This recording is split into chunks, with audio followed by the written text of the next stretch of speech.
Assalamualaikum warahmatullahi wabarakatuh. Nama saya Ahmad Abrian Taufik dari kelas TMK 3B dengan NIM 3619 2130 2058. Di sini saya akan menjawab beberapa pertanyaan dari UTS atau ujian tengah semester mata kuliah Sistem Kontrol Adaptif.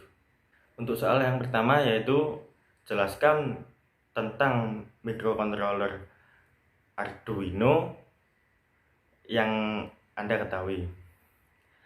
Apa itu microcontroller Arduino? Arduino adalah pengendali micro single board yang bersifat open source, diturunkan dari Wiring Platform, dirancang untuk memudahkan pengguna elektronik dalam berbagai bidang. Hardware-nya memiliki prosesor Atmel AVR dan software-nya memiliki bahasa pemrograman sendiri. Saat ini Arduino sangat populer di seluruh dunia.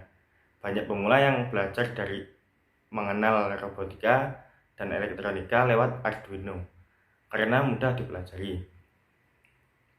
Tapi tidak hanya pemula, para hobisit atau profesional pun ikut senang mengembangkan aplikasi elektronik menggunakan Arduino. Bahasa yang dipakai dalam Arduino bukan assembler yang relatif sulit, tetapi bahasa C yang disederhanakan dengan bantuan pustaka-pustaka Arduino. Nomor 2 yaitu soalnya sebutkan kelebihan dan kekurangan Arduino. Kelebihan Arduino sendiri yaitu murah, papan, perangkat keras. Arduino biasanya dijual relatif murah antara 125.000 hingga 400 ribuan rupiah saja dibandingkan dengan platform microcontroller pro lainnya. Kedua, sederhana dan mudah pemrogramannya. Perlu diketahui bahwa lingkungan pemrograman di Arduino mudah digunakan untuk pemula dan cukup fleksibel bagi mereka yang sudah tingkat lanjut.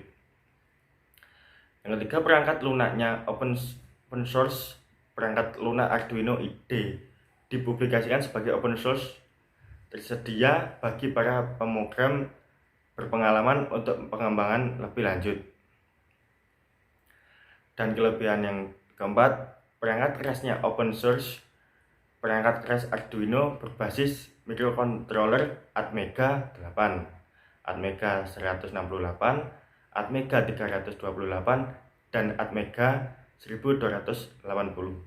Yang terbaru Atmega 2560. Dengan demikian siapa saja bisa membuatnya dan kemudian bisa menjualnya, perangkat keras Arduino ini.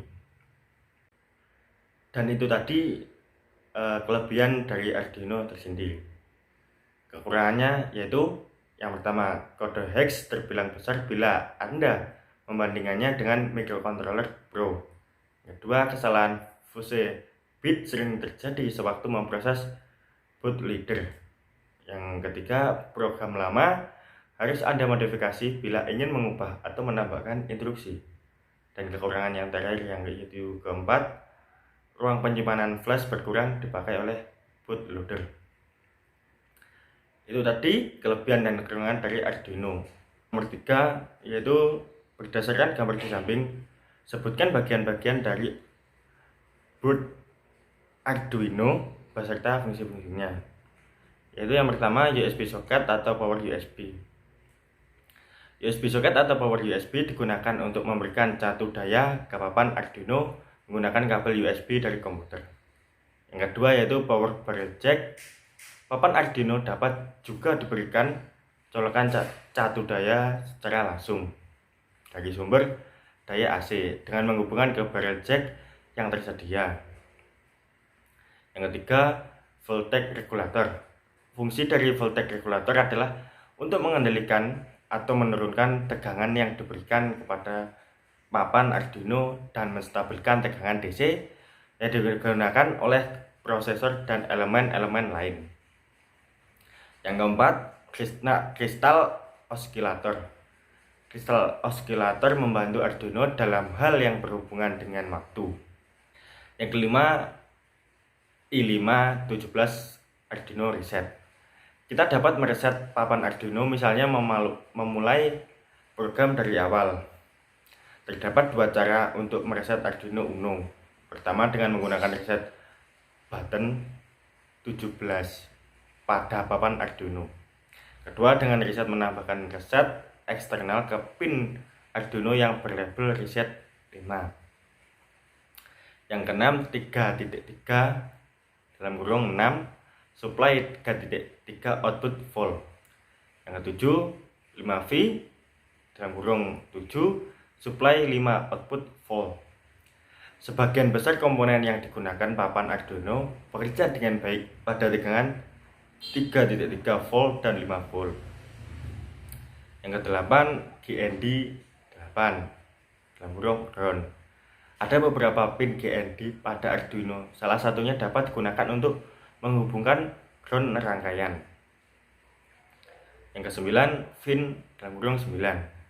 Pin ini juga dapat digunakan untuk memberi daya ke papan Arduino dari sumber daya eksternal seperti sumber daya AC. Yang ke-10 analog pins. Papan Arduino Uno memiliki 6 pin input analog A0 sampai A5. Pin-pin ini dapat membaca tegangan dan sinyal yang dihasilkan oleh sensor analog seperti sensor kelembapan atau temperatur dan mengubahnya menjadi nilai digital yang dapat dibaca oleh mikroprosesor. Yang 11 main microcontroller. Setiap papan Arduino memiliki microcontroller (11). IC utama pada Arduino sedikit berbeda antara papan Arduino yang satu dengan lainnya. 12 ICSP pin.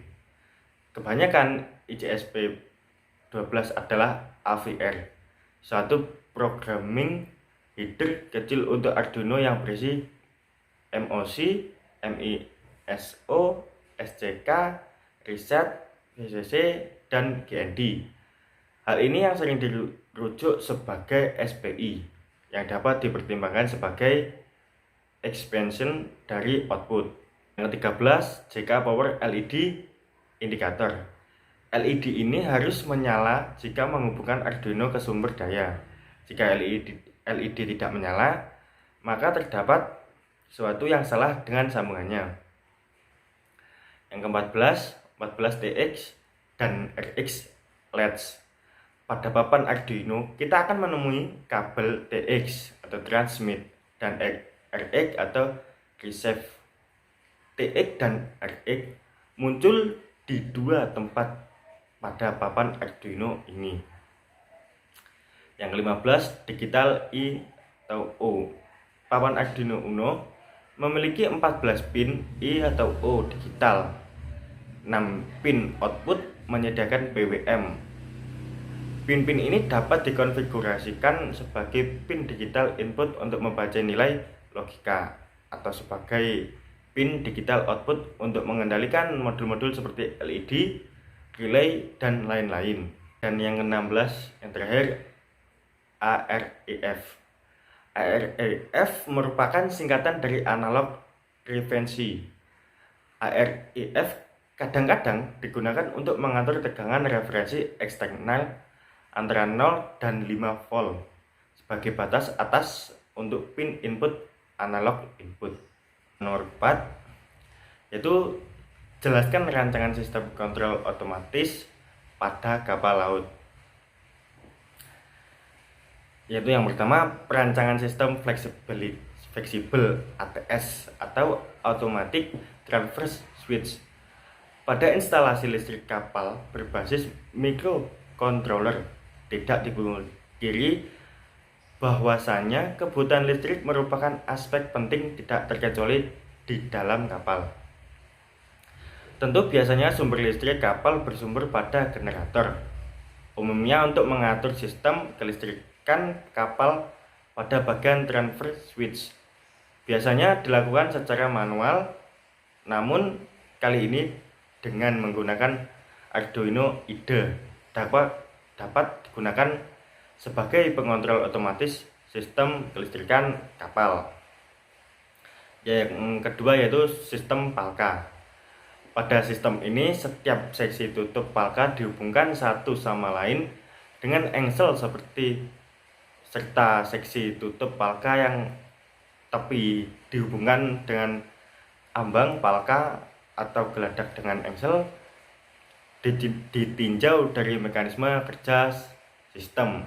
Ini di bagi atas, yang A sistem dengan menggunakan motor derek, dan yang B sistem hidrolik. Dan itu beberapa soal dari ujian tengah semester kontrol adaptif yang bisa saya jawab. Kurang lebihnya mohon maaf. Assalamualaikum warahmatullahi wabarakatuh.